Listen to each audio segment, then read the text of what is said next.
G'day listeners and welcome back to another episode of the Keeper League podcast. We're the AFL Fantasy podcast that doesn't talk about the superstars. We only talk about the less knowns and the players that are going to bring value to your draft and Keeper League teams. My name's Heff and I'm joined by Kaes and Dossie. How you doing, boys? Kaes and Dossie are well. We're fantastic, the two of us. The dynamic duo. Why are you guys so happy? You guys looking at me like I've done something. Why's that? It's really hard to know who's to answer first each week. Oh, I get you. Yeah, I get you. That makes a bit more sense. Anyway, I'm glad you both answered anyway this time. But welcome to another episode. How'd our Keeper League teams go this week? Dossie, how'd your home league team go? Yeah, I was just rechecking because I forgot. But yes, I did get the dubs. Just another W, just another W in the book. Although I think I went down to a certain Kaes in one of my leagues as well, and it was an absolute shellacking as well. The week before you went down to Heff as well. Kaes is doing all right in this league. You've had a bad too. I'm still learning, boys. I'm just new on the show. No, I'm going to come back with a vengeance in finals time. Don't you worry about that. All right, that's good to hear. Kaes, how'd your team go in the home league? Fucking another win. I know, you're 7 and zip 7 now, and zip, 1807, high score by 45 points or something like that. Yeah, that's quite good. You're going to be taking some beating right now. I'm just hoping you're not peaking too early. We've seen plenty of teams peak this time of the year. It's true. And, it helps when Maxie Holmes scores 149 as captain. You got Calum, you got Ben Kaes. The list goes on. That does help.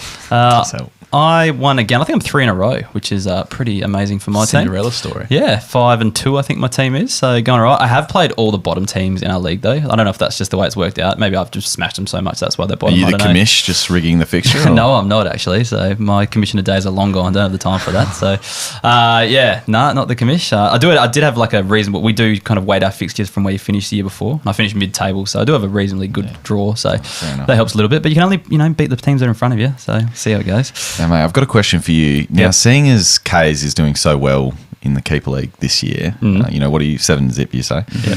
Are you trying to channel your inner Kaes with the new hairdo that we've got going on tonight? No, not at all. I just thought I was a bit bored on the weekend, so I thought I'd test out the Lawnmower 4.0 and see how it goes on our heads. And I didn't expect it to go so well, to be honest. And ended up taking the whole all the hair off. So if you're watching the live stream, you might notice that there's not a lot of hair on Heff's head ananymore. But did you do the thing where you tried to do a sweet cut and then you're like, oh fuck, I've gone too far and then I've had to shave it? No, actually, I legitimately just could not be stuffed like working with my hair anymore. Just brushing it in the morning, so I just shaved it off. And I sat there with a barber, and it was actually like you're about to jump into a pool of cold water. And he's like standing there with the clippers in front of your head and going, "All right, I'm going to do this now." And I'm like, "All right, I'm going to do it." And then you just zoom down the middle. I thought you and must took have it off. done it yourself, mate. No, mate, got the barber to do it. So it's all good. So you didn't actually use the Lawnmower 4.0 on that? Yeah, of course I did. Well, the barber did BYO. Yeah, and he did it there. So yeah, but anyway, talking about Manscaped, it's his beautiful fall right now in Manscaped world. So they say fall. This is because they're American, so they call autumn fall. So I don't know, but I just wanted to keep their awesome puns in there because they said. It's autumn. What did they say? It's beautiful fall right now, and our friends at Manscaped want to make sure it's beautiful when your pants fall. So I just wanted to keep that one in there. No chuckles there? No good. Could have left it out, mate, I reckon. Sorry, Manscaped. Damn. Don't let the trees be the only thing dropping their excess leaves, and give your trunk the look it deserves with the leaders in male grooming and their 4th generation performance package. So boys, get your baby makers ready for pruning season like no other, and join 4 million men worldwide using Manscaped by going to manscaped.com for 20% off and free shipping with the code Keeper20. Now, I probably should have read through that before the podcast and not just copy and pasted it in, but I thought that went pretty well. I thought it was a smooth read. Okay, that's good. Heff, much like my balls after using Manscaped. Oh, classic. But plenty of good products on there. Lawnmower 4.0, which I did shave my head with. The Weed Whacker ear and nose trimmer, which Dossie sticks up there every day because it's a jungle. The Crop Preserver and Ball Deodorant that Kaes uses all the time. Crop Reviver toner, so that's the aftershave for your balls. I reckon the best product, which is really underrated, which we don't talk about enough, is the Performance Boxer briefs that came with it. They're the most comfortable pair of undies I've got on. No, we don't need to see, Dossie. I've got them on. Yeah, I know. we've just seen. But I think they really genuinely are the comfiest pair of underwear that I own. So yeah, they are very comfy. Pretty happy with those. All right, let's get into the round rewind. All right, Dossie, you're up first. West Coast versus Richmond. Let's do it. Oh, yeah, no, I can't wait to talk about this one, lads. The mighty, mighty Weagles, one step closer to that illustrious number 1 pick next year in the draft after getting absolutely smashed by Richmond. So Obviously, we can't take too much away from this one, guys. Did either of you get to see this beautiful game? I had it on the background, but The blockbuster Friday I wasn't night really fixture? paying too much attention to it, no. Yeah, so we got smoked. Just stream everyone against West Coast for the time being because everyone just goes bonkers. This is how much Richmond respected West Coast. They played blokes out of position. They could have had Dusty back, I reckon, this week. They're like, nah, Dusty, don't worry about this one, mate. You'll be all right for next week. Save yourself. Cotchin was rested. They're like, oh, let's get Lynch the Coleman. Let's do it all. So it was an absolute bloodbath. But on the West Coast side of things, there was some shining light, which was Greg Clark, the talk of the town in classic circles at the moment. Debut. Just Talk of the town everywhere at the moment. We mentioned this on the Your waivers, Waiver Wire everything. podcast that Kaes has put up a little graphic on Thursday, I think it was, or Friday after his selection, and it was stolen and posted on other groups on Facebook. Kaes. Yeah, so worldwide. Yeah, exactly. So, you know, he's getting some real traction out there in his rookie roulettes and things like that. So, Yeah. You got any shout out for those? Any particular? I'll find out after the show, I think. All right, but 110 on debut, and he was as advertised. We've been talking him up. I think a lot of shows and a lot of people have been talking him up. None so much though as Kaes. You've been a big fan in the state league. He carves it up there. He's got monster numbers in the state league. We knew that from last year when he got drafted. Yep. He had some insane grand final numbers last year as well. I reckon you brought that up. And then, yeah, he looked as advertised this game, although wasn't playing his traditional inside role that he's been playing at state league level. Was pretty much on the wing for about 90% of the game, was put into the guts late, and I mean inside midfield, getting those CBAs late, and looked very impressive as well. So he's basically West Coast's best player from the get-go. forever and ever. He's like West Coast Nick Martin. Yeah. The fact he managed to grab a few tackles, though, playing on a wing, and, you know, he did lay a few of those while he was in that wing role. He does look very impressive, can just find space, get those +6s as well, and he's 195 centimetres. So, yep, great waiver wire pickup. Probably going to be 2G for P pretty soon because he's going to average a plenty. For those people who didn't see him, who does he remind you of? It's too early for me to tell. Physique-wise or like... Well, I mean, he's 195. He's huge. Like, that's Paddy Cripps size. He's not like Paddy Cripps, but I don't know. He like, I think the Statesman was saying on the pod, like, he does find space. You know how we love how Nick Martin finds space? Yeah, it was kind of weird because I was expecting him to be more of a grunt bull. Inside, yeah. But he actually kind of gets that uncontested pill as well. So he had, you know, +6s and stuff. So to think that he can do that plus the inside work, it's going to be pretty exciting going forward. So, yep, grab him off your waiver, do everything to get him in your classic side. It's going to be fun to see. It's going to be interesting with Elliot Yeo back from concussion this week, though, to see where he fits in. I think he'll probably just be on that wing again. Now, we don't need to worry about getting Tim English over from the Dogs, boys, because we've got the Stroat. Okay. Luke Stranatica. All right. 51 points. Look, I think I wrote these notes pretty early in the game. He looked all right in the early stage of the game. Luke Stranatica, have you guys seen much of him? I watched him get torn to... Oh, actually, no, it wasn't really. It was more Bailey Williams getting torn up by Sam Hayes the week earlier. But, yeah, no. Look, 24-year-old, I actually thought he does quite a bit, you know, aside from the ruck contest. So he can do a little bit after that. But, yeah, he's just a stopgap between, and you're probably not going to look at him too much. But I didn't realise he was kind of already 24 years old when I wrote those initial He's been notes, on a but- list before, hasn't he? Or not? Is it Freo? Yeah, okay. So, anyway, the Stroat, meanwhile. And the last player I want to look at, Sam Petrevski-Seaton. He's got that mid-forward status, I reckon. And he scored 61 points, but he was actually back in defence. So, back in that natural habitat of his old days playing in defence. And you know why? Probably because it's not going to be down forward or even in the midfield for us anytime soon. So, Yeah. The thing that I will point out, though, I wouldn't mind fielding him this week because there's talk that Witherden's out. So, it's probably just going to be Shannon Hearn for 120, and My boy Luke Foley will come back in at least go 90. For sure. True. But there's maybe. a few, you know, it's going to be down back. There's going to be plenty of Sharon down there again for West Coast. So I don't know. I'd consider giving him a field for a 1 week off up forward if he's going to get that role again. So that's West Coast done and dusted. Thank goodness for that. Moving on to some names from Richmond, and like I said, they were just toying with the Weagles, so there's not too much to talk about, except weirdly, Jaden Short was like their inside mid in this game. I did see this, yeah. He's obviously 2G for P, but other guys like Baker and Rioli were just mopping up off half back, and considering it wasn't down there too much, an 83 and an 85 was very impressive.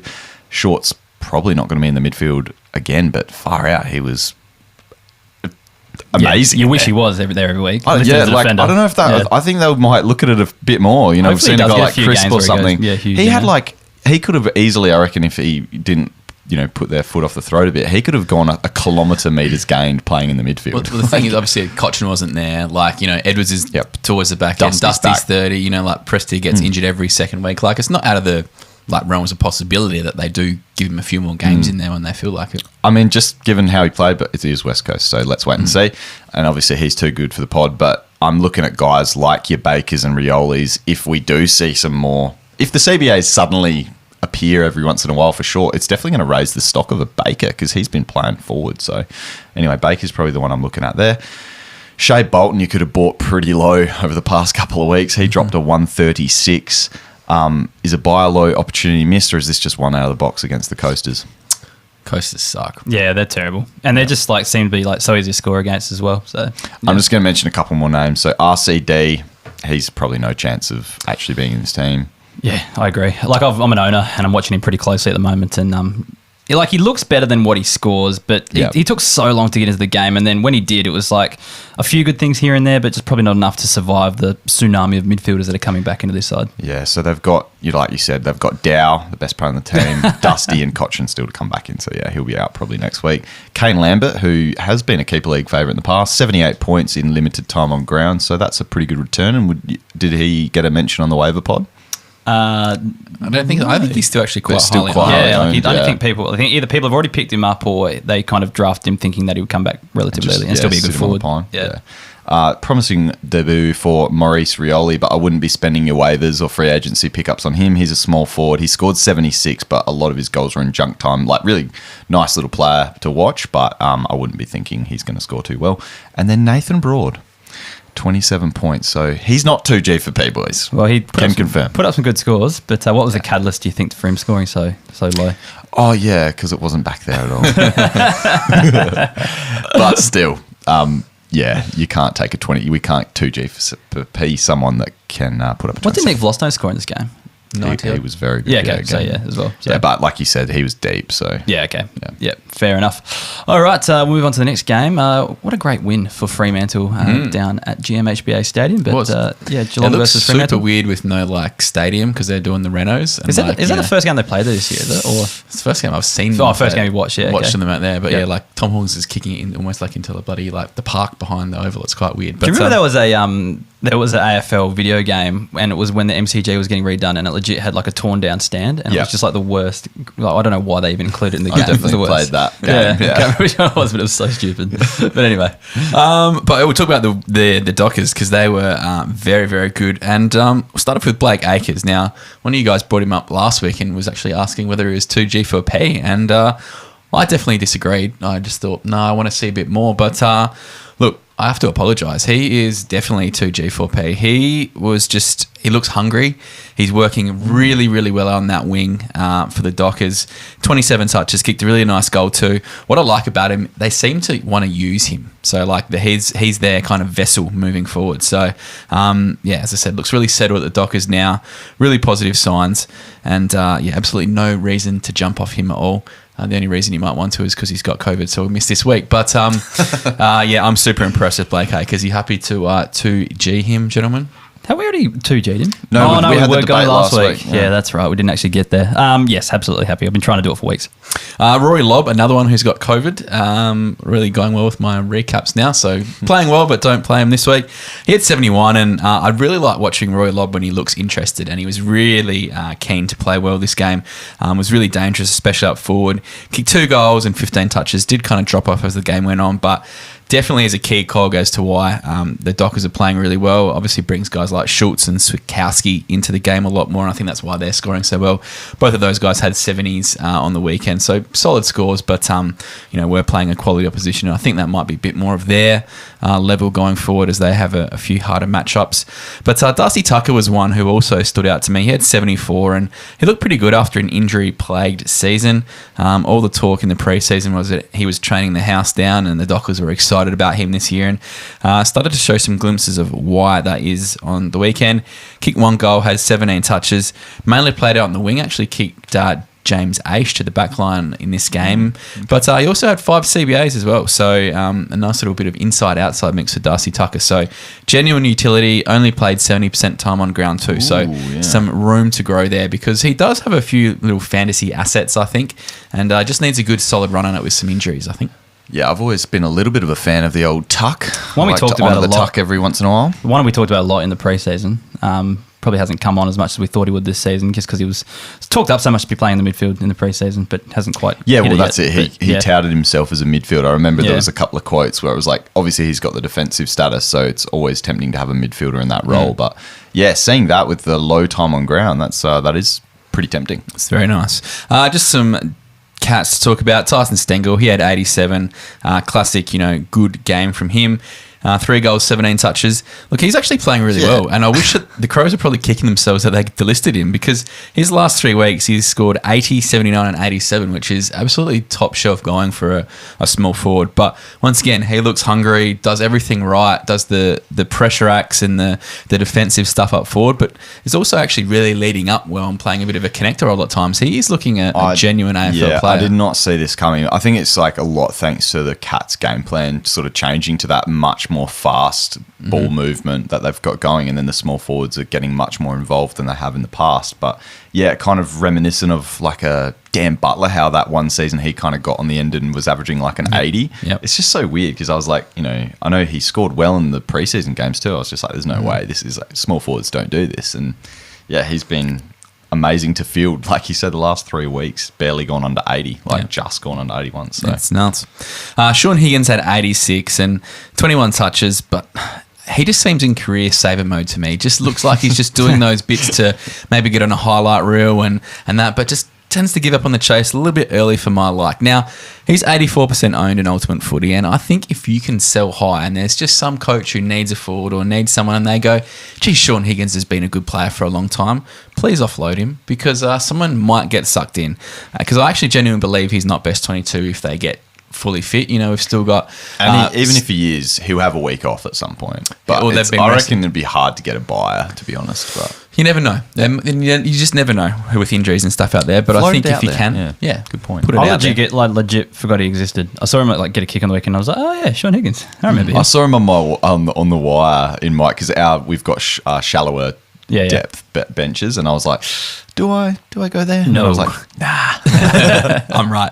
And lastly, Maxie Holmes, some sad news for a keeper league favourite. He had 14 points and went off the ground early with an ankle injury. Unfortunately, just saw then he's booked in for surgery, or he might even had surgery today, actually.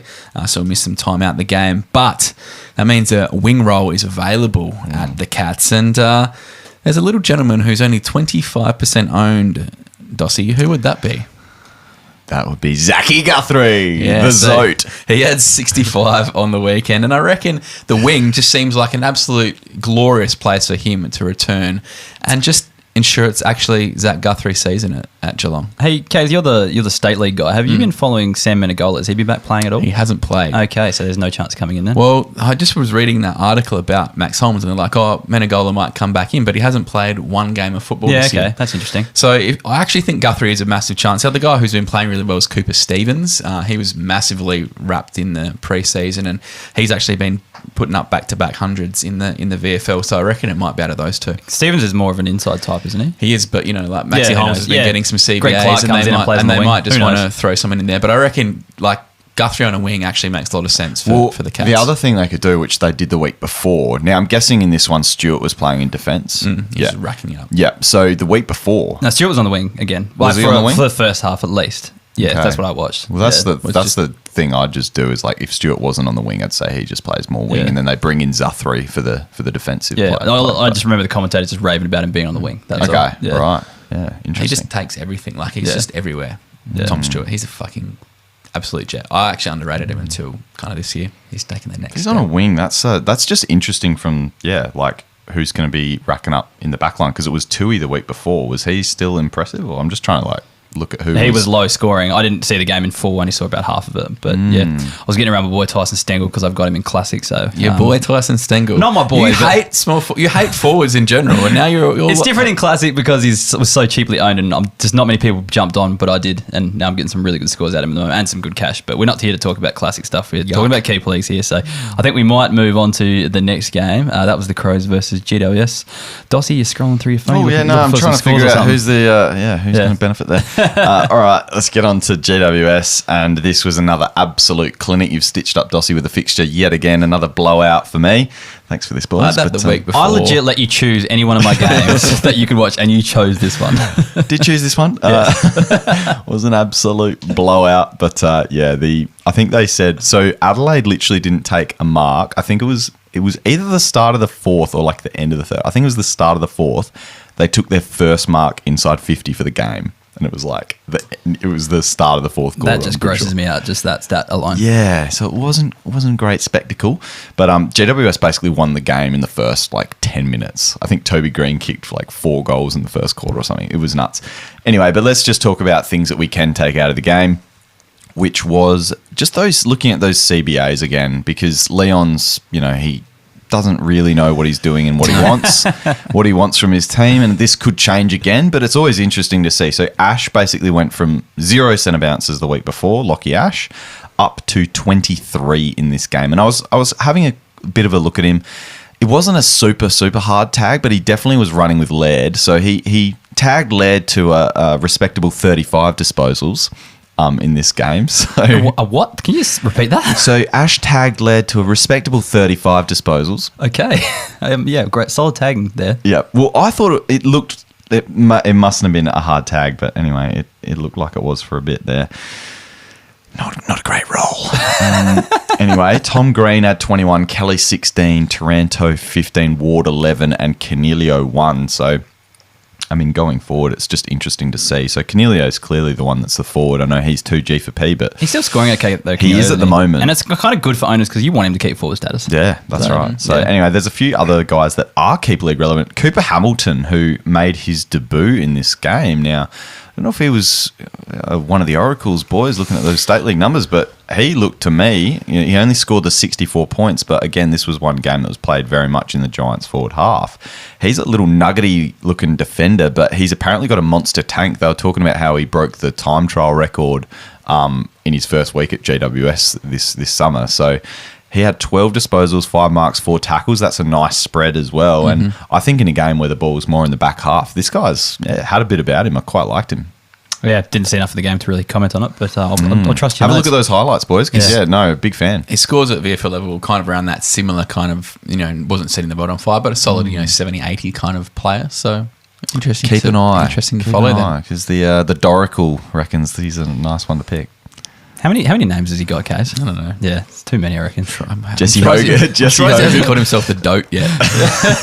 The Jesse Hogan was back in form, 111, dominant up forward. I know he had a great matchup against them last time, so he does love bagging goals against Adelaide. But still, just a nice play forward. He always kicks multiple goals, and having their full strength team just about back, Jesse Hogan's a nice player, and I'd be going to the wire to pick him up, or at least look at him in the free agency pool if you're not willing to spend that waiver pick. So, you guys like a bit of Hogan action? You do, Heff. Pre-season, I was big on him. Well, not big, but big over a lot of the other options that were available around when he was going. If he can kick goals, he's fine. Like that's what we need him to do. And in a blowout against like Adelaide, it's pretty easy for him. It's just where are GWS at? They're just such a confusing side to watch. Yeah, they are. I just think they look to be a lot more up and about now, especially after obviously a smashing like that. Yeah. But hopefully, fingers crossed, he can put a good run together. Yeah, they seem to be moving the ball a lot better in this game, so I can just see more 75 pluses from him because he's always going to kick a couple of goals if they get it inside 50. So just one I'd probably be willing to at least try and loop if you can, or have him on your field as that F6. I think it'll be fine. Finn Callahan, 51 points, not a score at the moment, but he's got a really nice role on that wing, and I think he's just growing in confidence every game. I know you had a look at him last week or something, Kaes. I think you're a fan as well. Yeah. He's just the way he goes about it. He's the perfect stash option in your leagues where you've got the rookie list or whatever. Just a guy that you're not going to be able to play much this year, but in the future he's looking mint. Just another one of those guys you hate that he's at GWS. You know, because you're like, most other clubs would be like, oh. Just from what I've seen, despite him not scoring well, just passes the eye test. Looks like a player. So, Absolutely. And a guy that can play inside in the future, and that's what they got him for as well, but playing wing at the moment. Adelaide side of things, Sam Berry scored 81 points, so with forward eligibility, we kind of flagged it that he's the guy that's taking those CBAs at the Crows at the moment when Sloane went down, even though Sloane was sort of already sacrificing some of those for a Berry. It's carved up in the SANFL, he's come up, he scored 81 points, although he did lose his centre bounces in that last quarter to Josh Rochelle, who was the other guy. So he was having a shocking game up forward. He was sort of just he's a rookie, so he's allowed to have these games. I think he needs a break, Rochelle. Well, he's allowed to have one off, but then last quarter registered 7 of his 8 centre bounces in that fourth quarter and scored 25 points. So I think, Heff, you were wondering early in the season, you're like, where does this guy fit in if he's a midfielder? I mean, that's promising signs in your rookie year to do that. Oh, yeah, absolutely. But it's not the first time that's happened. They've thrown him in. There was a game earlier in the year, I think round 2, they were playing at the G. I can't remember exactly who they were playing against, but they were losing as well. They were getting done pretty convincingly, I think, and then they just threw him in there towards the end. So I think once they need a spark, or they find either he's not getting into the game, they're throwing him to try to work him into the game, but obviously it didn't really work this week. I don't know, I think Kaes might be onto something where they might be thinking about maybe even giving him a rest coming up. But, and again, he's more of your stash guy, but just the fact that they're already testing that. He's going to play in the midfield, yeah. Like, I think we were just wondering whether he's ever actually, because he's so good forward, but it's clear that it's going to happen eventually. So, good signs for that. Earlier on, like everyone compared him to Toby Green. So the guy who goes forward goes in the midfield when you need, some bursts and things like that. And it's kind of looking like they're trying to get that out of him already, but it just might take a few years to come on. That's Absolutely. all. Yeah. The other player, Jackson Haitley, another one where the points just didn't match the eye test. I thought, same as you last week when you watched at Kaes, I thought he looked really quite good on that wing, 17 disposals, 59 points. But the question is, why just pure wing? Like, this guy's an inside midfielder. That's what he plays in the State League. That's what he was born to play. And he's playing pure wing. Just very strange. Like, like we said, they moved Berry out and they put Rochelle in that last quarter. When's Haitley going to get one centre bounce? Like, he needs some time in there, surely. I believe the what you were saying before the game, Dossie, is AFL coaches don't actually know what they're doing, and you could do it a lot better, I think is what the quote I did was. say that pre-pod. I was saying that maybe just Leon at least, and Stewie Jer can do a bit better job. But just call me Matty up. Nicks. I'm available. It doesn't make a hell of a lot of sense. There were 25 CBAs and he got 0 of them. Yeah, fair enough. Any more, Dossie? Just the break. I had to concur with Kaes again. We're on the same wavelength too much this year. It's a bit. I'm not a fan of it, but I do as well like that. The look of Braden Cook. He's just got that class, and he was also highly touted coming to the Crows. Scores are not there yet, but again, I know there's lots of our listeners that have those rookie spots that they can stash. And Cook's a guy that, just look at him if you've got a deep, deep league, because he's not going to score this year, but future years he's definitely going to.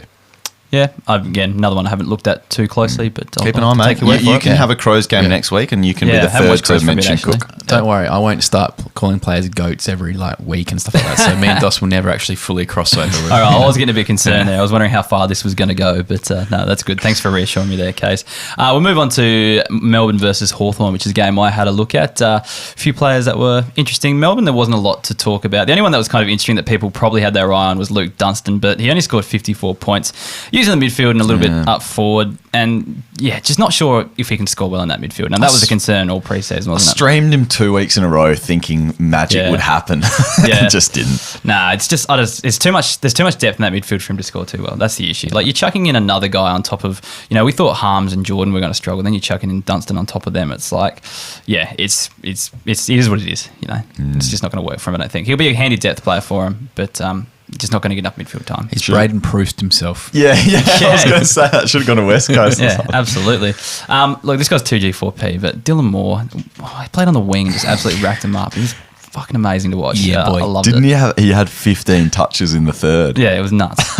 And he was and like then doing 10 this, in the last. He was doing this thing where he like 25 and a He was half. being that like defensive winger where he'd actually start like there's like, oh, there's no winger for Hawthorn here. They're going to get done for 6-6-6. But no, he's starting in the back corner, like on the halfback flank, and runs like diagonally across into the midfield. It was amazing to watch. He's a He just mad cut it dog. every time. And people were doubting when he got rated elite by Champion Data. Yeah, exactly. Well, He's there you more go. than elite. It's all those, expert official AFL commentators who don't actually watch any football who, Anyway. want to bag it. Enough on the 2G4P players. The guy is definitely not 2G4P. He's B2P recently, and that's back to the podcast for the new listeners. James Warple, but he had 87 points, so hallelujah. I'm not a religious man, but I'll use that term. 87 points, same midfield split. He only had 13 CBAs, but I've made this little, like, I've got this is kind of a really dorky thing to admit, but I've made this little script for my laptop that I can put full screen and sit in front of the computer, which gives me fantasy scores, whether they're on the field or not, and it color codes it and puts it in big font. So it's nowhere near me, so I can't touch it, I can't play with it. So I always have a problem if I have my phone near me, I'll just look at my phone and not actually watch the game. So I've made this like second screen that like gives me all this data, the data I want. And what I've noticed is that Hawthorn are playing this perfect like, with players like Tom Mitchell, Warple, there's a few others. They play this perfect like midfield forward bench. Like they kind of do this like rotate, which is pretty common in footy, really. But these guys are getting sucked like so much forward, just as much forward time as just as much bench time as they're getting in the midfield.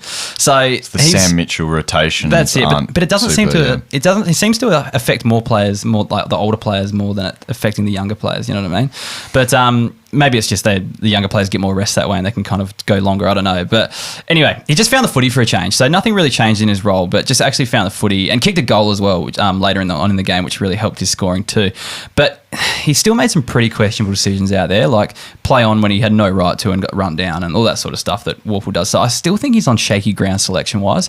I'm not super sold in his spot in the team, but it was just great to see a decent score. 87, it's still not huge, but it's just to see a good score from Warple, it just makes you happy. You absolutely take that, yeah. Yeah, absolutely. You can if you can get one from him. John Newcombe, another one with 2G4P, but just so he justified that 4 weeks in a row with 80. We went early on him, but he justified it, so I just wanted to mention that. Jarman Impey, 81 points, slow to get started, but put up a decent score, just his usual role across half-back. But it was just good to see him back one up after a pretty dismal performance last week. Didn't he get like 7? What did he get 15. last? 15. He won the Draft Doctors Ball Adjacent Player of the Week, so that's how bad he was. And that was over Monero Frederick, who had 2 points in 80% time on ground. So that's how bad he must have been. Anyway, Will Day is the next player I want to talk about. Love this guy. 72 points, was on 48 at halftime, and he just went missing for like the entire third quarter, didn't touch the footy. So he's just another player that needs to run on the legs, needs to kind of find that footy consistently. Once he does that, gets back to playing full time, he's going to be a total gun. Maxie Lynch is a player we've had our eyes on for the last few weeks. 51 points. And I just don't think he'd be playing if they had another fit ruck in the side. Or he needs some support, and he just can't play the one-out ruck at least. Like, he needs to sit up forward for half the game. Just can't keep up. So hopefully he can get match fitness just through playing, and it works out for him. Because he does actually score when he's looking not Yeah, stuffed. that's the thing. I mean, that's where Kaes and I probably were, again, another player we were both keen on this preseason was Maxie Lynch. But yeah, I think the tank's just been the issue, which we probably just didn't foresee happening. Now, Like, he's start had of the game, he goes off, like, and then you can just see he is like absolute. Oh goods. wow, okay, he had 81% time on ground in this game. Yeah, like though, they're having to play him. Like the last few weeks, they have to. Dude, I mean, it's against Max. Oh, and Connor Nash went down. It's against Max Gorn. True. Like, Connor Nash went down though as well, so that's another thing. He went out with his shoulder. No, it was hamstring. Sorry, he saw him icing his hamstring. So, but see, Nash wasn't doing that much rucking. He was tagging Oliver actually, and this is interesting with Warple's role, which I probably should have mentioned before. When Nash went down, Warple went to the tagging role. So, and that was in the last quarter. So, yeah, but I don't know.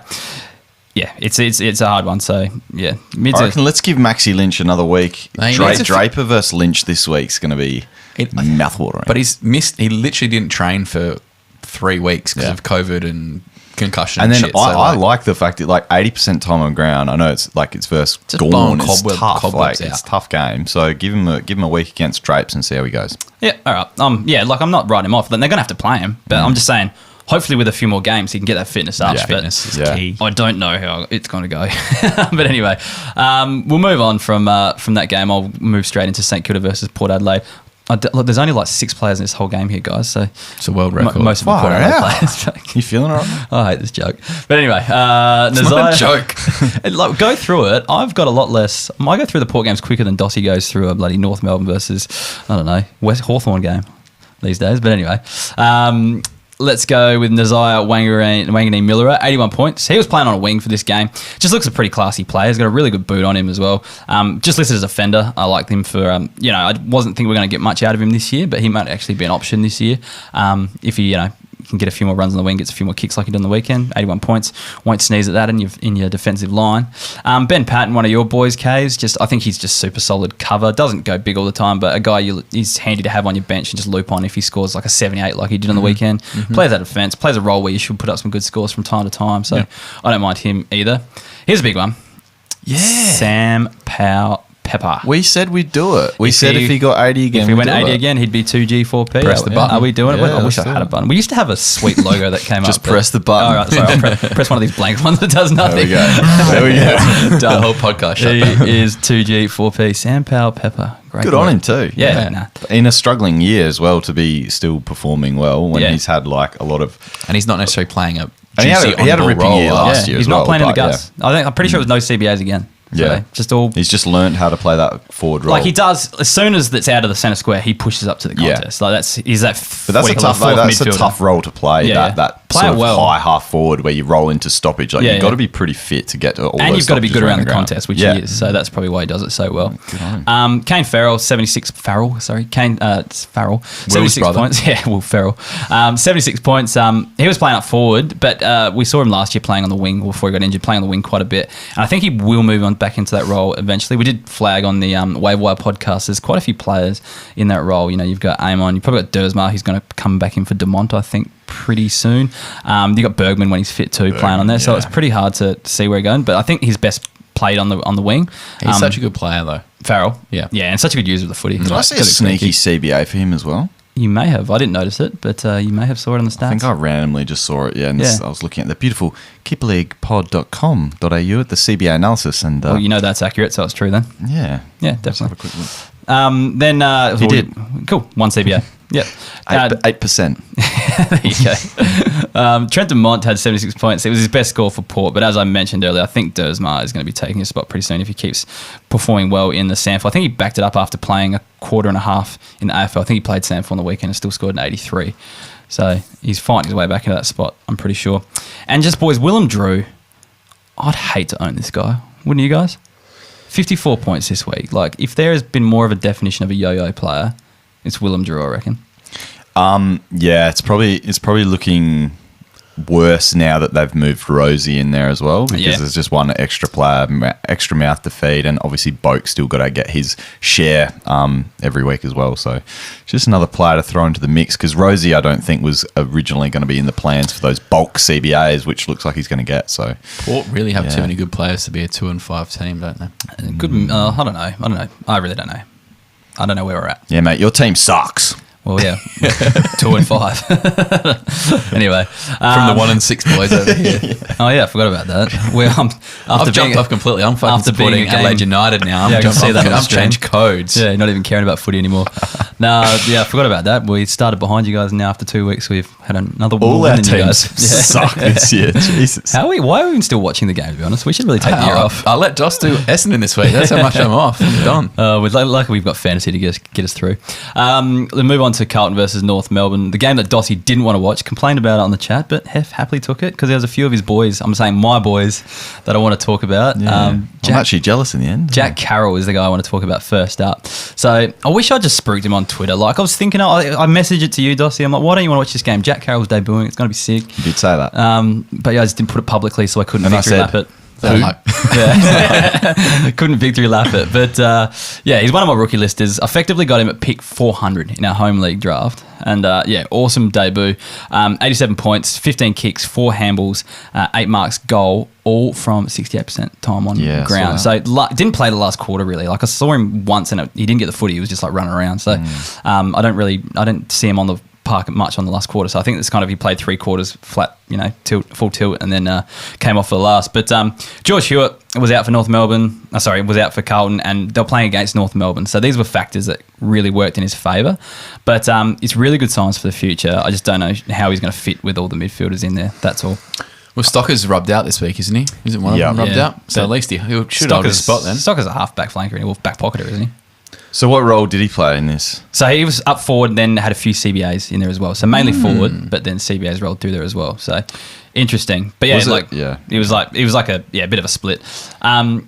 Kind of another one that's affected was Zack Fisher. So he played like three different roles. So he was part of a rotation, but it was basically like midfield, then he'd go to the wing and then forward, but probably spent majority of the time on the wing. But he was involved in a lot of link-up play and just listed as a forward, 79 points. He's going to put these up every 2 or 3 weeks, so he's just handy to own.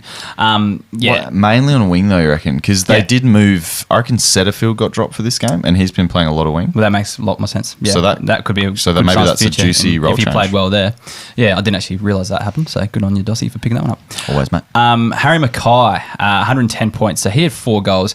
He's a gun, but he's just inconsistent in fantasy because he's really goal dependent. But I love him as like a streamer loophole type. So the other thing is as well, North Melbourne are the second easiest team for key forwards to score against. West Coast are the only easier team for key scorers to score against. You know how I know this, Dossie? How do you know that? Because we've got this great new resource up on our website. It's in the AFL Fantasy Points for and against section. Haven't if you seen it yet. scroll down to the bottom, there is points against by player type. So it has every team and player types and what each player type averages against them. So key defenders, medium defenders, rucks. Oh, it is up there. Midfielders, mid-forwards, It is up there. medium forwards and key forwards. So you can actually go through and look at your streamers and if you look at it on the weekend, there was a lot of ones that actually came off. A few of my streamers came off against this by using this as well. So it's a pretty handy resource there. And Simo is going to be using it heavily on his streamers article as well. So he's pretty excited about it too. So check that out if you're a member of the podcast. If you're not a member, link in the description below. Sign up. You're missing out otherwise. Liam Stock, we talked about that's him. an awesome resource. Sorry, that's really good. Just found it. That's really good. Okay. Liam Stocker, we talked about this before, but he was injured again, which sucks because he looks like a fantasy type when he plays that kind of defensive role. He just never actually scores well, but it's kind of more the hype that came with him when he was drafted that you just wish he would play some consistent footy, but he just can't stay fit. So disappointed to see him go down. Tom de Koning's another one that everyone thought that he'd go big this week with Pitnet out. He had 64 points as a number one ruck, but he did cop a foot injury at one stage and that slowed him down. He was on the bench for a fair chunk of a quarter and came back on, but he was slowed down a fair bit by it. So yeah, it's a bit worrying the ruck department for Carlton if that's going to affect him. It just reminds me so much of like how we would, probably not the similar sort of hype around how good he's going to be, but like how we just hoped Tim English would be better earlier. But it's like it just takes time. And Tom de Koning's like he's a good player, but it's probably if you're trying to field him weekly at the moment, it's probably not gonna be like it's going to be a roller coaster. You're going to have a bad time. He's actually it's almost exactly like English, where he's actually going where he should be, but everyone has expectations of almost 20 points. He's going to be very good one day, but he's so young to be putting that pressure on. Rucks, you kind of need 5 years, 5 or 6 years, and that's he's just developing. That's all. Moving on to North Melbourne. So Bailey Scott, 9 points. We've been talking him up for the last few weeks, but by the end of this game, he became the main distributor out of defence because Luke McDonald was there. McDonald was there in the first quarter, and he had 76 points on his own. We'll talk about him, I guess, in a sec. But he went onto the wing in the second half. So Scott took all the kick-ins in the last quarter after McDonald went onto the wing as well. So that was pretty interesting to see as well. But yeah, if McDonald continues on the wing, then Scott, I think, should be the main guy out of defence. And we saw a bump in his scoring, scoring 90 points this week. I think it's his best score in the year and probably one of his better scores for a long time. But the thing is, Hall's going to return in the next week or so. So it's going to be interesting to see what happens. Well, in my keeper league, I picked up Scott off the waiver and then pulled off a master trade to get Aaron Hall in my team as well. What are you doing robot moves for? So I'm happy with the trade. Oh, okay. You do the robot when you're happy? Well, I don't know. It just came to me. All right, cool. Anyway. He's trying to do sliding doors in emotion. Oh, okay, maybe. That's it. Anyway, what do you reckon? Do you reckon he can continue scoring with Hall on the side? Do you reckon there's any chance? Either of you. Don't fight over this question, boys. I just see him, I think I said it on the other pod, I see him as a natural successor to Aaron Hall. Yeah. Like very similar game style. That's the thing, yeah. He's got back forward status. He probably will, only be a backman next year. But still, if he's, putting up 80s, 80s even with Hall back there. And Hall's only got probably another season after this left. So North really have to make some decisions about their list and is Aaron Hall going to be there for the next flag?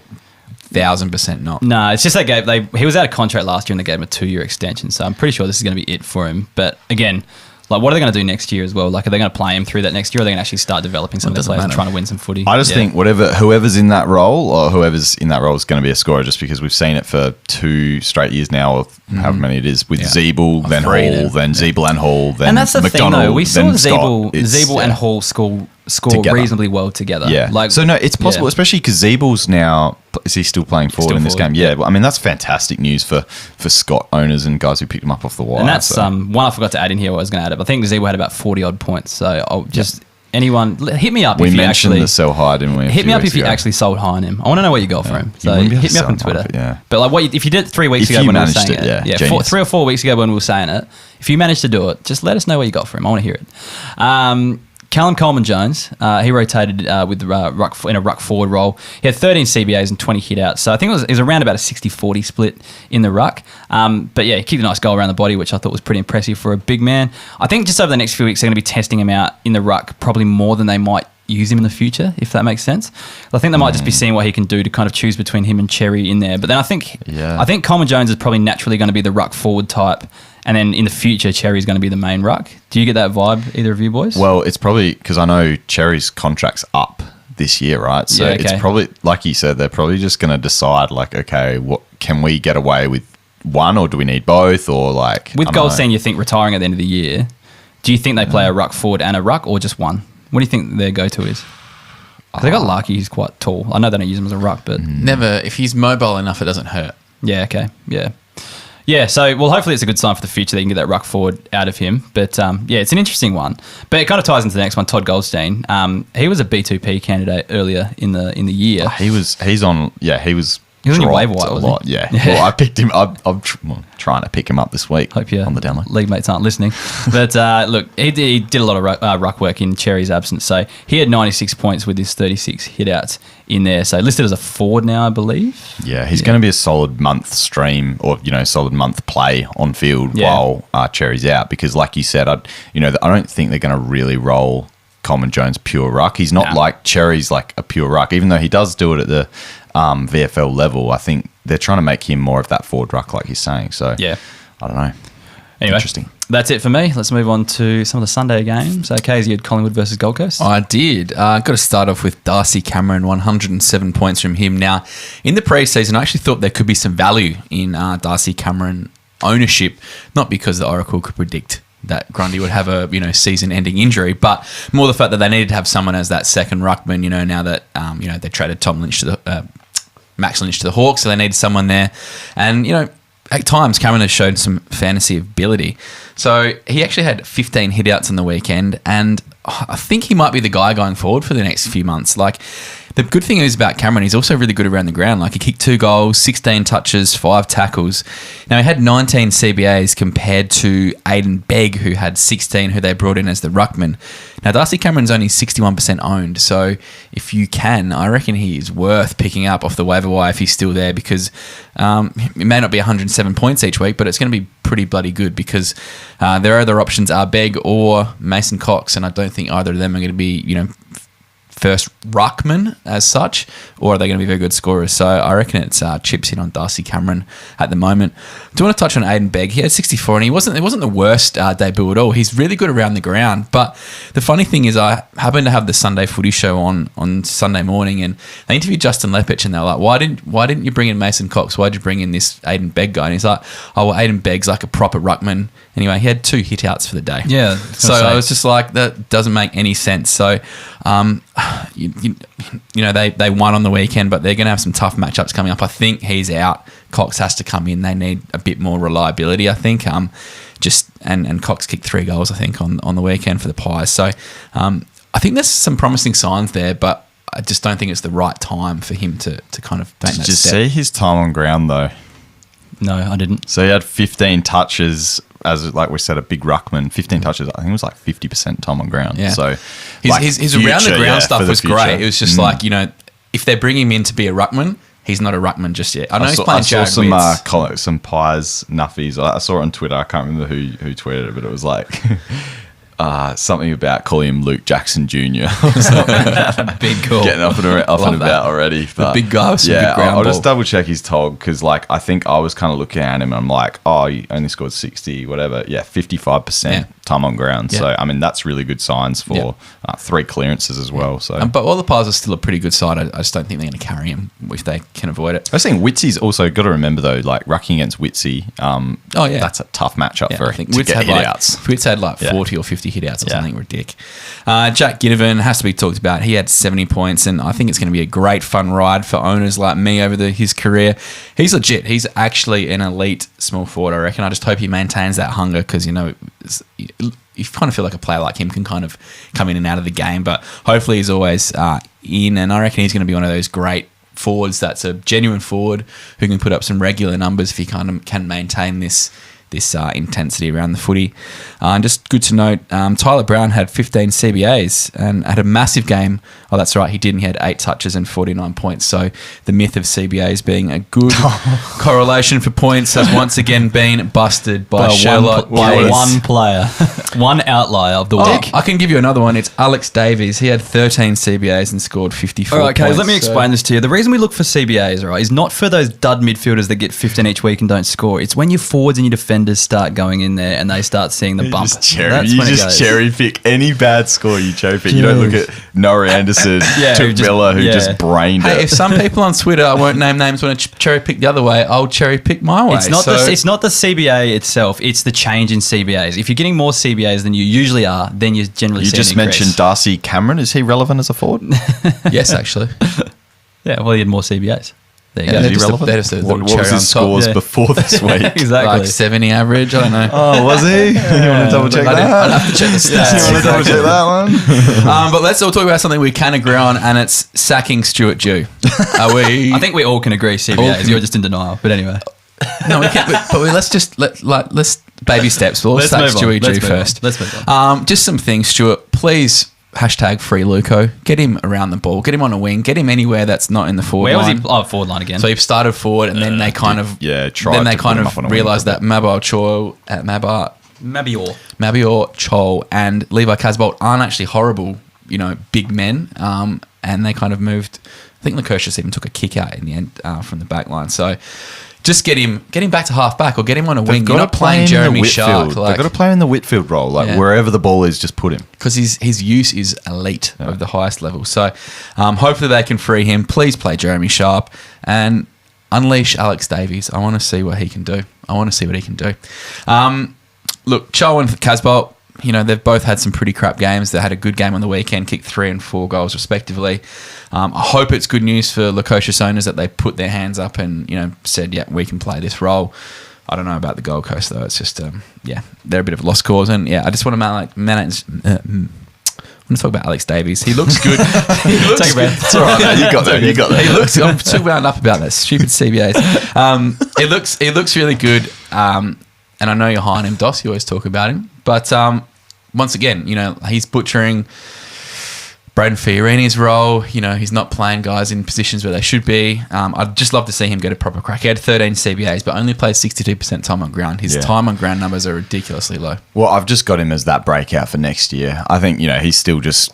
building the tank. Yeah, building the tank. He's not got he's got a frame that looks like it's going to be... He's going to have those big juicy pipes like Heff in the future, but right now he's got, it's like early Nat, like I said, it's a big comparison, but just frame wise, early Nat Fyfe, when Nat Fyfe was just string bean and you're like, man, this guy could be anything. It's kind of like that. Like, he's not obviously Nat Fyfe, but he's got that frame where it looks like he's going to take a few years to build into it. He's spending a bit of time up forward like Nat Fyfe too. Yeah, he's got to be Nat Fyfe. He's Nat Fyfe. He's Nat Fyfe. Just surfs on a different coast. The comparisons are uncanny. It is. It's, unbelievable. Similarities. All right, let's get on to old Dossie for his final game here. Western Bulldogs versus Essendon. Your boys, Kaes. I'm off. He's an LA United only. Doesn't care about AFL anymore. Burnt. I don't know. Well, it's too hot to have I a want to talk this about the breakout that did happen, and it's happened before. There's been a breakout against the Dogs last year in the finals, and it was Sammy Draper. I don't think you've been a bit off him lately, yes. but look, the whole fantasy world's been off him lately. Well, I've been off him from an actual football point of view too. Oh yeah, well that's fair. So enough. I think the surprising thing was this year they've rolled some dual rucks with him in the side. So they've brought back in Phillips. You're like, what are they doing? Does he need more ruck support?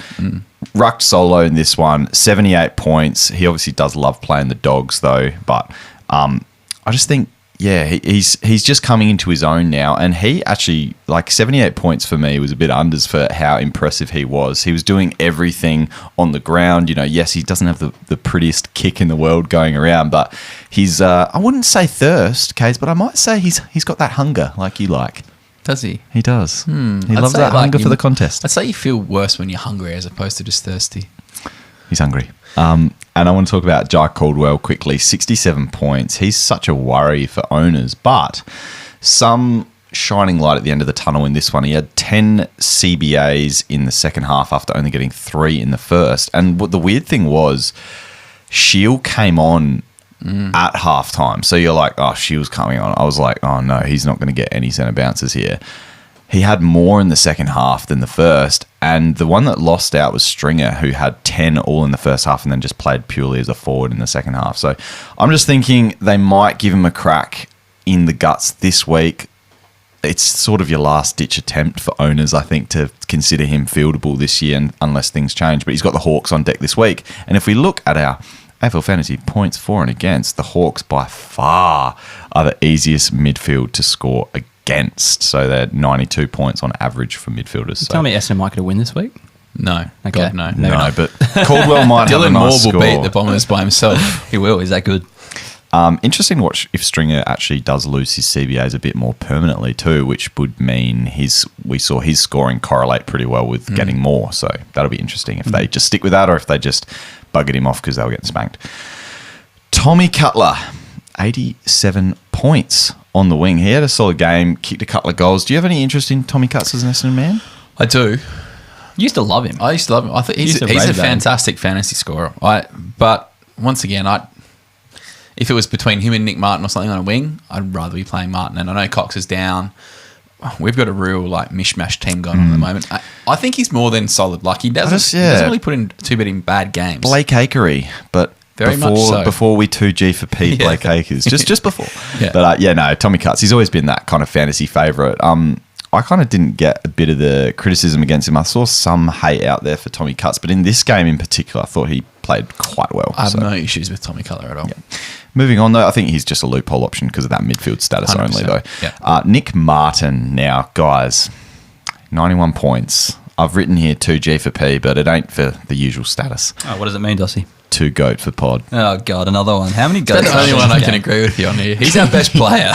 I do. He's so good, I do man. think he's actually too good for the podcast, though. He I don't is. know if he's the GOAT yet, but Look, he's my manscaped bald scrote goat. I reckon if he keeps going this way, he may have a song written about him next year. No, but he's too. I need the next one though. You know what I mean? If I wrote it before the season, Yeah, I get you. That would have been really oracly if you wrote it before the season. Absolutely. Anyway, God, I love watching him play. I'd watch more Essendon games just for him. I would. He's awesome. They're all yours. But now we can't talk about him anymore. Go on. That's sad. Add him to the doc. Let's do it. Move on. Too good. Taylor Giray on the Western Bulldogs side, 69 points. As we know, we can't talk about too many dogs because they're all bloody too good for the podcast. But Taylor Giray, 69 points. He's forever a guy that we're going to talk about. He looked a bit better than the 69. So, again, just another guy that you'd probably loop in if you can, if they have an early game. But, yeah, I wouldn't be confident fielding him week to week just yet. But 69 is not too bad a return for Giray. Robbie McComb, guys. He's a bit of a watch here. He's been a state league beast. Yeah, I know he's he been in has. the state league column a few times from you, Kaes. But 83 points. Looked a bit more. I knew he was a bit shaky in his debut, but looked much more composed in his second outing and kicked a couple of snags. He's got that wing and forward role while Lockie Hunter's out of the side. So another player potentially worth looping, even worth popping on your field, and he might get forward status as well down the track, which would be handy. So I think round 12's the next DPP. He's been playing on the wing, though. He's been playing wing, but a mix of that forward, kind of like Lockie Hunter does. Yeah, so hopefully if he gets a little bit more forward It's time. just exactly Lockie Hunter's role. Mm. Yeah. Anyway, just a watch list. If you get Very him up nice. forward, that's when you probably can play him a bit more reliably. Ed Richards with 87 points. Been a nice little surprise this year because we thought maybe he wasn't going to be fantasy relevant at all, and he's coming into his own in the back line there. So 87 points, plenty of plus sixes in this game, and just good to have his run and carry out of defence. I think Bevo's enjoying it. When he's up and about, I actually like watching him play. I think he's a very handy player. Still really young Fantasy-wise. too, so you know, still scope for plenty of improvement going forward. Yeah. All right. Last game of the round, Swans V Lions. Almost lived up to the hype. The Swans really came back at one point and threatened, but Brisbane showed they were just too good. And Dan McStay, 88 points. He's really warming into this year. He's a guy I wish the Dons targeted. I know he's coming out of contract. We need a big presence up forward, and he's exactly what we need, a hard-running brute of a man. Now, obviously, Joe Danaher's hurt his shoulder, and we're still not sure what the prognosis is there. So does that help or hinder Big Dan this week? I'm not too sure, because it probably means that he'll have the best defender on him. But when you look at Brisbane's next three opponents, it's West Coast, the Crows, and Hawthorn. So all three sticky backlines. Heff, we brought this up before. Yeah, so what was the stat again? I can't remember who they're playing this week. Key forwards against West Coast. That's right. It's the easiest team to score against. 78. Key forwards average 78.8 against West Coast. So I reckon even all those three teams are in the top 6 or 7 for points. So I think regardless of whether it helps or hinders McStay, we won't really know for a while, because I think the matchups are going to suit him going forward. And I think Darcy Fort's another one. He had 84 on the weekend, and he's actually really quite impressive to watch. 19 hit-outs, a goal, and 16 touches.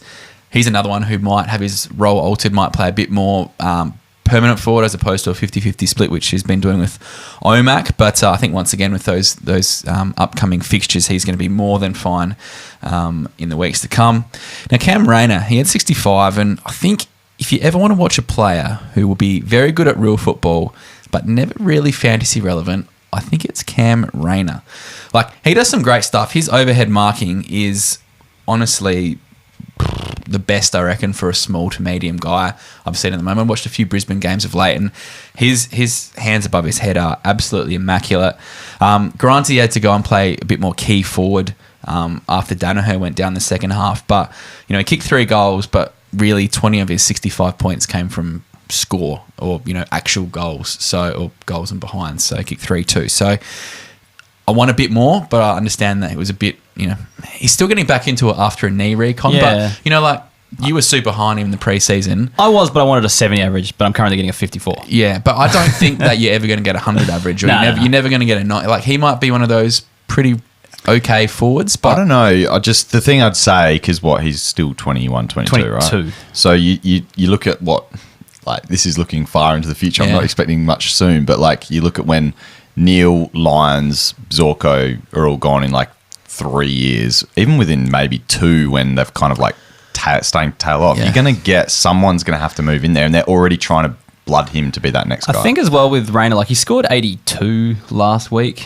and he was looking on the up, and even in this game wasn't looking too bad. Like you were saying, he had to sit up forward for a lot of the game as well. 65 is not a bad return if you have to sit up forward for the whole game for someone like Rayner. I get the feeling he's building. I think by the end of the season we'll see some I think might be one of the slowest burns of all time. But very slow burn, but I think he is building. I don't know. Well, it's going to be interesting. They play the Coasters this week, so if he's ever going to score a big score, it's got to be this week. On to the Swannies. Chadley Warner, he had 104 points, and I think this kid is flying under the radar. There's a lot of hype about lots of other players, both real footy and fantasy-wise, but I think he's one of the most exciting, explosive young mids going around. He can turn a game by himself, and he deserves a lot more respect. Look at his game on the weekend. 2 goals, 24 touches, and 8 tackles. I know he's had a bit of a slower start to the year, but he is all class, and if you can still buy him low, medium, get on board. Back-to-back tons, isn't it, for Warner? I actually threw a trade. I offered him up last week in a league, purely because I have all these, I have this one team, my Dynasty League, where all these midfielders were forwards last year, and now I've just got they're all midfielders. So Warner's like a player I can actually struggle to get on the field, because the rest of them go pretty well in the midfield. Offered him up for Sammy Draper, because I don't have a ruck at the moment. I've got Ryder, and that's it, where the 4 are injured. And I'm kind of glad he didn't accept the trade. He said he would have if he had a backup ruck, but I'm glad he didn't accept it now. Can you guys tell what I'm preparing to say? What word? Thirsty. Yeah. Warner's thirsty. He is thirsty. He doesn't, and he looks really upset when he doesn't get the footy as well. Yeah, that's what you want. Yeah, I love that. That's what you want. Yeah. Lance Franklin had 100. He is in some fantastic form, big buddy. 95, 45, 93, and 100 in his last 4 games. So close to an auto 2G4P. Yeah, I know. So close. And he's got Gold Coast and the Dons coming for the next 2 weeks. Probably going to get it. He might actually be 2G4P in a fortnight's time, which is absolutely 35? 36 or something. He could be the oldest 2G4P of all He'll time. probably rest against the buys, the Dons. He could like He legit could rest for the next month, and legit. We've got Mundy who's a 2G 4P. Mundy's slowly wanking his way Franklin back. will true. rest though. That's the difference. Like you're Yeah. going to miss some games. But there'll be so many people who picked him up for absolutely nothing in a draft and are just going to be laughing. Pistol Pete Heff, he had 97 points. Can we 2G4P him? Interesting that Hickey might return this week. Oh, So I think we need to hold on that. He's still 2 or 3 weeks away. Nah, apparently he's ahead of schedule. That was the Twitter sphere, so it could be wrong. Did you see any of this game? But didn't Hickey do that like? I swear he think he did that last year where it was Yeah, like actually, he's you're out right. for like 3 months with Forever. a knee and he was back in 2 weeks. Yeah, I think you're right, What the hell? actually. Miracle. So, I think the Twitter sphere was saying today that he might be pretty close, so I'm just going to hold off on that one. Anyway, he looked really lean. He's and amazing. fit. He's Yeah. amazing. He's such a good fantasy scorer if he's the number one ruck. Yeah, 23 touches, 25 hitouts. Yeah. We knew I this, suppose though. the question is, okay, say he plays a heap more bulk, say Hickey doesn't play for a bit more and he's a solo ruck for a lot longer.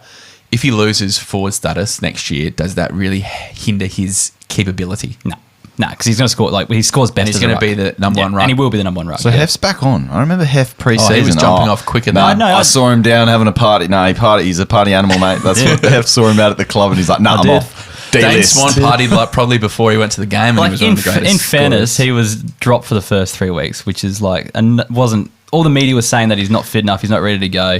Dropped for the first 3 weeks, had to work his way back into it, but Now he doesn't have the power. Guernsey on. Heff's back in love. maybe that's it. I just don't like power plays. That's the issue. Braden Campbell had 51 points. Scores still aren't really there, but he passed the eye test for me yesterday. I thought he did some really nice stuff. He's playing a bit more of a defensive role, which sucks for fantasy, but I hope that kind of means good things for him long term and beneficial there. So starting to put a bit of size too, which I like. He was a bit skinny last year. This year he's actually looking a bit beefed up, which is good. So be patient with him if you're an owner. Now lastly, Heff, set the cameras up. Oh, they're on. Get your TikToks ready. I'm looking forward to this one. Now, I'm not going to B2P this guy, but Jake Lloyd, you are in my sights. Now, I'm a strong believer that it's time to start thinking about trading out Jake Lloyd. Now, he's averaged 86.7 this year and hasn't recorded a ton since round 2. Now, he's gone back-to-back games in the 70s, and for reference, he's now 5 games without that ton, and he hasn't done that since rounds 2 to 5 of 2018. He's actually never had a run worse than 3 games in a row without a ton. Now, he's only 28, but it's clearly evident to me that he's not as integral to Sydney's game style or ball use as he once was. Look, they've got guys like Blakey, McInerney, Campbell, Kennedy back there at times. Look, Lloyd did take 6 kickouts, but also Campbell took 3 and Blakey kicked 2. I think cracks are even starting to emerge last year. In 2021, he didn't manage a 120-plus game, whereas in 2019 and 2020, he had a combined 15.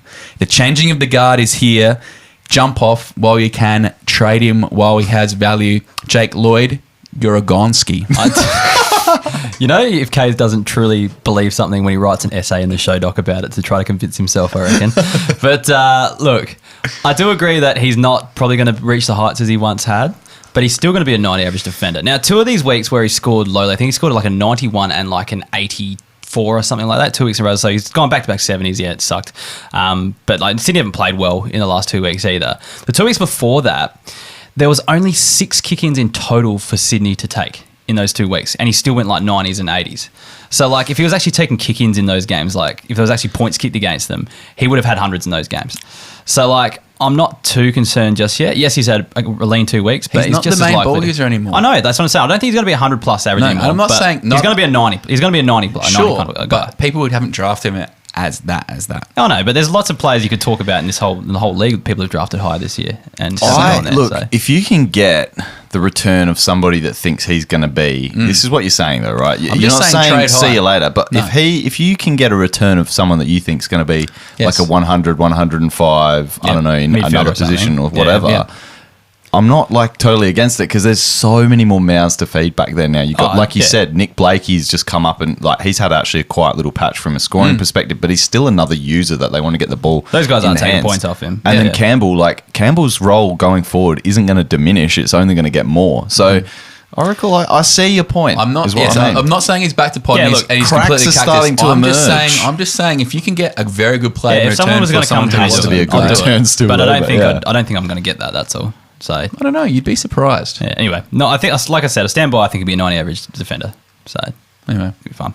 Anyway, that wraps up the round rewind. So thank you. Thank you for listening. Spicy, Thanks, Can't Josh. wait to see you on the TikToks. I'll definitely put that up on the TikToks. But anyway, if you enjoy the podcast, listen to us each week, enjoy Kaes' essays like that, please consider becoming a member. Up there, we've got weekly CBA analysis numbers, kick-in analysis numbers. Now, people often say, well, why you got the kick-ins behind the paywall? You can get them for free. Or why you got the CBAs behind the paywall? You get it for free. There's analysis on them. All right. Yeah. So like we look at the last 3 games, trends going upwards, trends going downwards, all that sort of stuff that's in there. We're not just giving the plain numbers. We're looking at them and making an assessment of who's going up, who's going down, all that sort of stuff, and who's scoring as a result.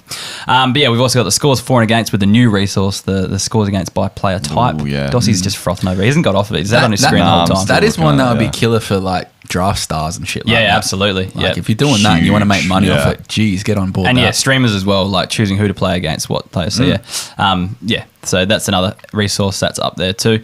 And you also get a little thing called the Pod that people like listening to as well. Who? They love it. Yep, exactly. All right. Kaes is like now on it every week. Yeah, and he's, you know what he's done, which was pretty funny?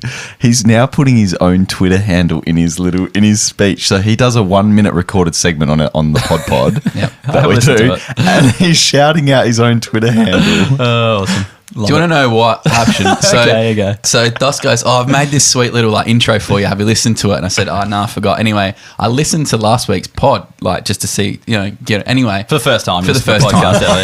But anyway, so I listened and then, so my bit's played and he's gone, oh, thanks to Kaes for that. I haven't actually listened to what he said, but I'm sure it's got something. I'm sure there was something good in it. So thanks to you, you big ball sack.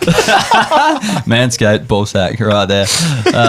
Kaes, I've noticed that you have like kind of delved a lot more into the classic this year. Is that with your hot start you got kind of hooked on it? And then I just want to know where you rank now. That's all. No, I'm 28,000. So like I'm not...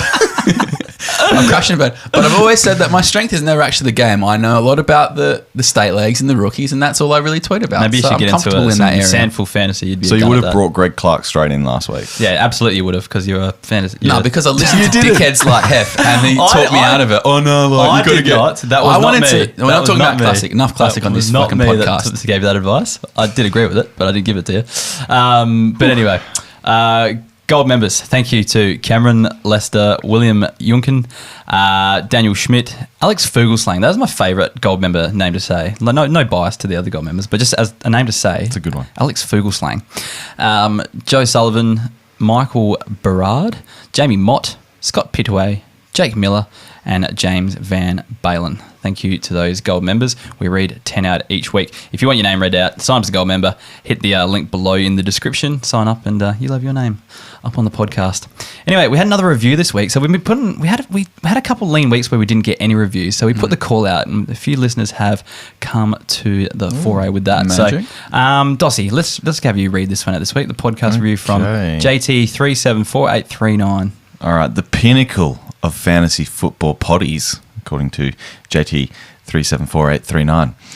The crew of Heff, Kaes and Doss do a stellar job each week of delivering all the best info on the lads that are not 2G for P. I did get torched by my league for asking a potty question after the boys blew me up on the pod. Apologies.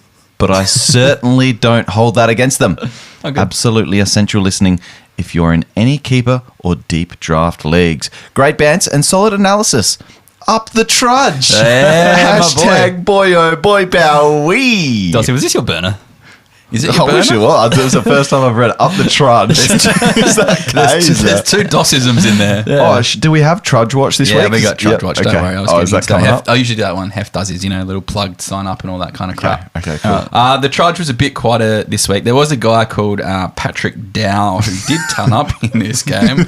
I had 103 points, but our boy, the Keeper League's own Joel Trudgeon, he had 84 points. Only the 6 cuddles this week, so needs to get them up a few more and then he'll crack that ton. I wonder if we can get the Trudge to like acknowledge the podcast in some way or send us a message or something when like he gets that. drafted mid-season, we're going to get him. Absolutely. We did. We called dibs. All right, let's move on to the listener questions.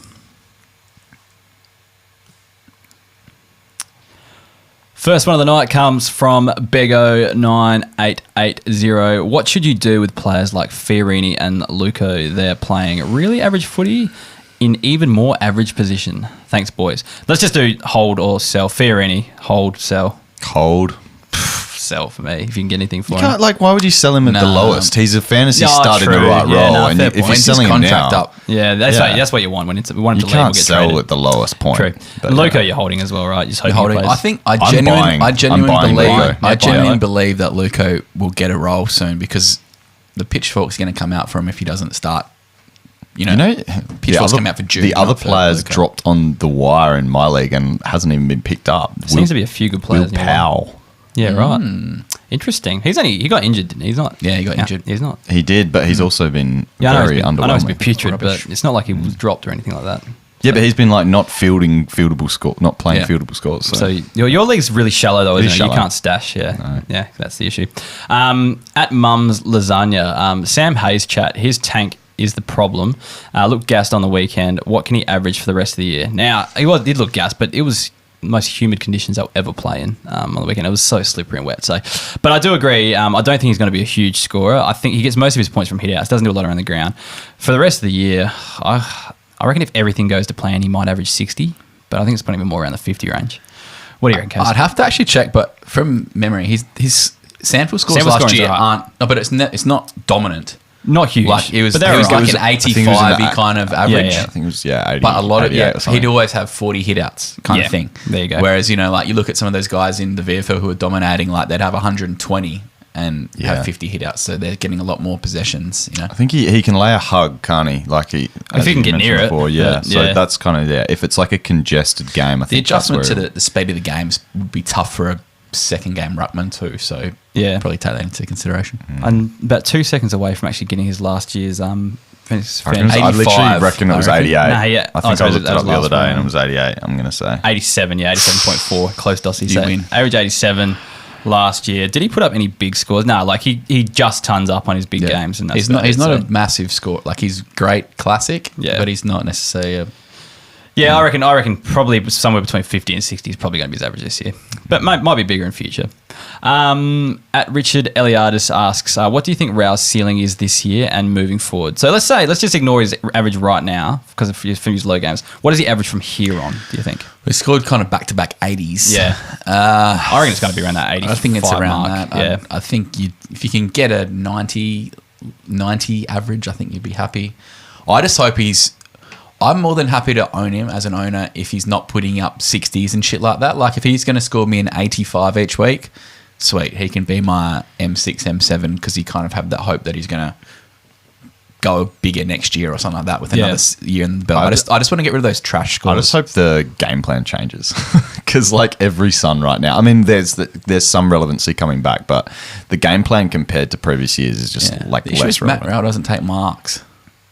Yeah. But he should lay tackles though. So Yeah. that should compensate. But yeah, for like that. we're talking about that. The reason we're talking about so many Suns being irrelevant, like we're talking about Lukosius, Fiorini, Yeah, there's no like marks Jeremy in the Sharp's game not plan. even in the side. Brandon Yeah. Ellis is like nowhere to be seen in terms of being gunned. Like it's because of the game plan. Like Truth. hashtag stewed you out. Anyway, we'll move on. At Ranger J87, he's got a couple streamer options here. We should use the new resource for this. So, Kane Farrell against the Bulldogs. So let's do, and then Cam Rayner versus West Coast. You so, do your stats. I'm going to use my You use your gut my feel. ball call. Yeah, use your no, what's it called? Nutsack. Yeah. Crack. What's it Something called? like Nut feel. Use your nut feel. All right, what are we calling him? A medium forward? What's Oh, have you got it up on your screen? Dave? Yeah, I've got it Yeah, ready. medium forward. So let's go for Farrell. medium forward against who? Bulldogs. Bulldogs are a tough team to score against. They are the fifth hardest team to score against And then for a medium forward. Cam Rayner against West Coast would be a midfielder forward. Mid forward against West Coast, the third easiest. There you team go. to score. Cam Rayner's probably your option then. Normally, I would say Kane Farrell, but West Coast are that trash that Cam Rayner will put up a score this week. Yep. So that's your stream of those two streams. And even if you call Kane Farrell a mid forward, for instance, they're still Western Bulldogs, the second hardest team to score against for those. So Yeah, okay. So, yeah, Cam Rayner looks like the obvious option there against the coast, the inferior coast. Anyway, at Cherto5, long-term thoughts on Connor McDonald. I have long-term good thoughts about Connor McDonald. It's just he's playing up forward at the moment, and he's going to take a while. He's a good underage scorer. His wasn't he? underage numbers were ridiculous. Yeah, yeah. So- yeah. And it seems that Mitchell is more than happy to give these guys a go at some stage, you know. And he's like- probably being entered in the right way, like not getting thrown in the deep end out of his depth in the guts. Just getting a taste of AFL footy, working into it, and don't be shocked if he's like managed or omitted soon for the same reason Ward was. Yeah. But the greatest thing is he'll have centre forward status next year and every chance to have a late second year kind of breakout. Yeah. Yep. At Jerry Hello 3, not in contention this year. Should I trade Lloyd for Sarong? Oh, boy. There's the trade. Yes, you should. Lloyd Is for that the Sarong. trade? Is Sarong the man? Depends. Not in contention this year. Are you not in contention for the next 2 or 3? Because then definitely yes. Well, it really depends on how good you think Caleb Sarong is, and I That's think he's the going to be question. very good. Next year, Sarong, I could see him averaging over 100 quite easily. He's averaging 77 Didn't we say this that year. this year and the year before? Averaged Not the year 82 before. last year. He should say be this breaking year. out. It's his third year. Yeah. He's going to want his fourth. He seems to be leaning towards more fourth these days, so I'm going to go with that. Kid's maturing later these days. Yeah, it must be that. Yeah. That's a bloody good question. I've just had a whole 15-minute bit on it. So you should be able to make this honestly, decision easily. I would do it if I was not in contention because I think Sarong is a genuine magnet. Yeah, I like that trade. But yeah, like I said, you'd have to not be in contention for at least 2 years, I reckon, then do it. Dossie? I think I'd probably find I'm just not. I am high on Sarong, but he doesn't at the moment hit all stat lines. Which like if I'm trading Jake Lloyd, like give me the next guaranteed stud. Like Sarong's kind of dropped off this year. I'd be looking for someone that's on the up. Yeah, okay. Like Give me Noah Anderson or something. Yeah. I don't know if you'd get that. I might throw that one might. out. I'll throw that one out and see what happens. Anyway, I need more midfielders. Anyway, that's a wrap. So Facebook, Instagram, Twitter, YouTube, TikTok. Get around us on all of those platforms. It's been a long night. Keeperleaguepod.com.au. Look for Kaes on TikTok this week. We'll definitely have him on there. And at TKRCAS on Twitter. on the TikToks. Anyway, make sure you get around our sponsors, Manscaped. Support them, you support us. Use Keeper20 on their site. Get 20% off and free shipping. And also check out our membership options. Links in the description below. Sign up and support the podcast. Anything else from you boys this week? No, have a great weekend. Go Adelaide United. Up the trudge for another don't week. fudge with the trudge. And that'll do us for another week. Thanks for listening and see you later. Bye. See ya. Cool. All right. Make sure that's all in good order. Don't That was with the trudge. And then Campbell's role going forward isn't going to diminish.